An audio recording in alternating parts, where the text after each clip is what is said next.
right, folks, following the death of legendary reggae singer Frederick "Toots" Hibbert, who passed at the University Hospital of the West Indies on Friday evening, which was September 11. We're now touching base with producer, singer, Chief Executive Officer of Gloria Music, and our very, very good friend, Tommy Cohen, to talk about how best he remembers the reggae legend. Good morning, my friend. Welcome to Smile Jamaica. Morning, everyone. Morning. I said Toots was the very first festival song. Were you the second? Your group? Were you the second one? What? Yes. Toots won in 1966. Yeah. With Bam Bam. Yeah. At the same year, we had the Pop and Mentor competition, which we won. That was the first year they were separating the competition in two. So we got a gold medal for that year. And then in 67, we won with Baba Boom. Yeah. Actually, the Maters entered that year, Neville. And but it was just Raleigh and Jerry, because Toots had taken a vacation, and they were in the competition too, as the Maters, but it was Baba Boom that came on top. Tell me about your relationship with him, Sir Tommy. You have described him as a gentleman who had a unique sound. You said he made a spiritual connection with some of his songs and his music touched his soul.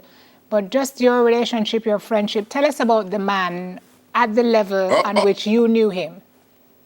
Yeah, well, the first time I really heard about Toots was I think it was a Christmas morning, and friends of mine came by and said, man, we just saw a guy who was just amazing.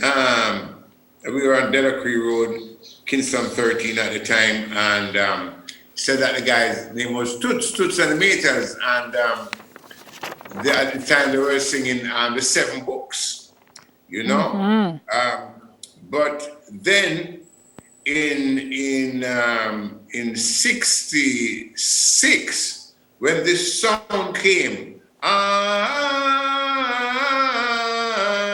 you know, it was for me in a lot of times about a sound, and that sound kind of touched the soul. It is a soulful thing that was coming actually spiritually at you.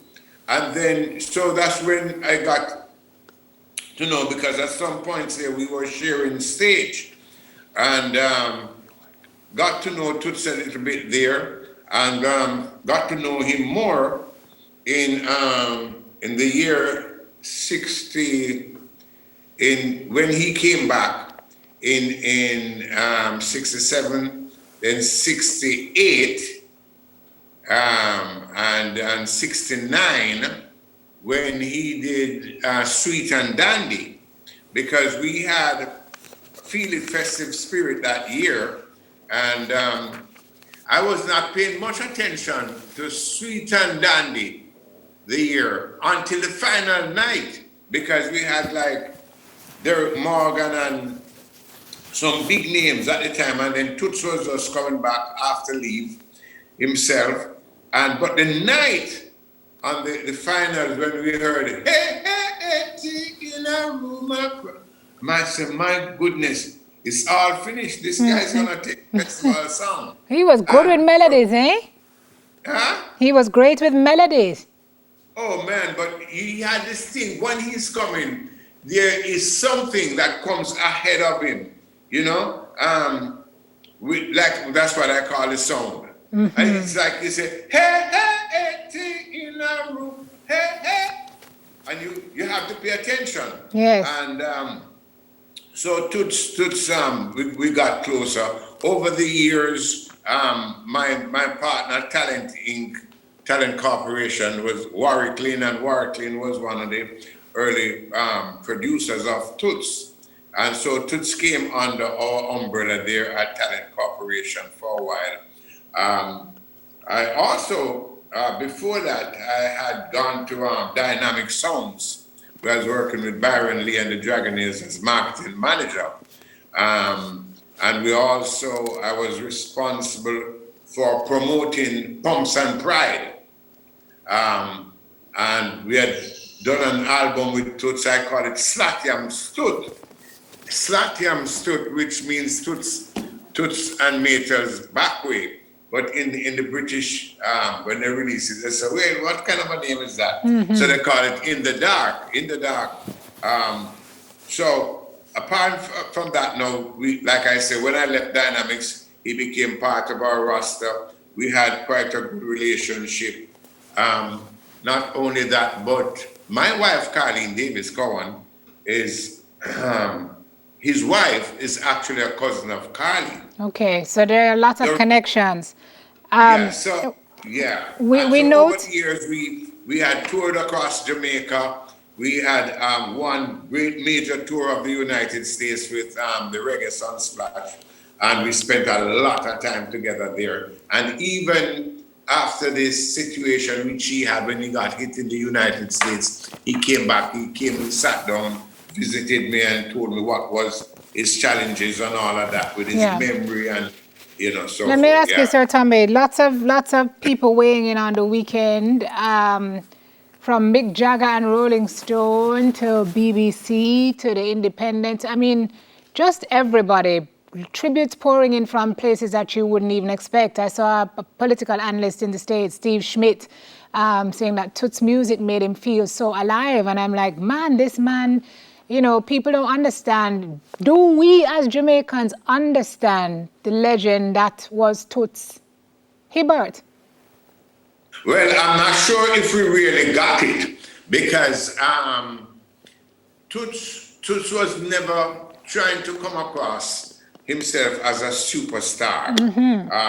We kind of like the superstardom situation. If you notice when Toots performed, he always liked participation.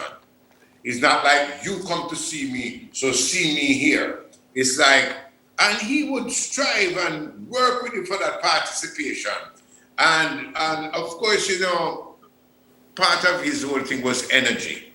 He had energy. So whenever you come as a member of the audience, it's who's going to outdo who, as long as he's free to do what he wants to do. And but I don't think we really truly, as a man on the street, I mean, I've worked with Toots, I've worked with Bob Marley, and in a sense, Bob Marley carried a superstardom with him. Even now through his time. Maybe that will happen to Toots too.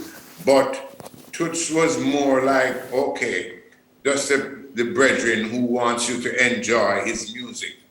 Bob Marley was more, listen, this is what I'm saying, you need to pay attention. Toots was saying the same thing too, because when he does songs like Pressure Drop and all of that, those were communicating serious messages, All right. Thanks, Tommy. Really great to see you this morning, and thanks for your input. Stay safe. Yeah. Yes, sir. And blessings. And Thank Simone, you. I really enjoyed the program. Oh, It was really, thank you, moved my sir. heart. Thank you so Amen. much. Oh, so sweet of you. I'm the Appreciate producer. that. I could have tell me Oh, thanks to. cut it out. If you give me money, I get you on, okay? Thomas Cowan up here. Good to see you. Tommy Cowan, producer, singer, and chief executive officer of Gloria Yes, Music. indeed. Speaking to the passing of legendary reggae singer Frederick Toots Hibbert, outstanding entertainer. All right, what's next? You lie? Well. When you start to produce the show? Oh, you never said me? When? I think you said the new season is me produced. You didn't. When did I say that? Where was I when I said it? Who said it to me? This wasn't you. I think if I hired you, I would have remembered. Well, let's talk about it during the break. On the other side, he's going to do a diaspora check-in. The television reporter at Spectrum News in Hudson Valley, New York. I'll be right back.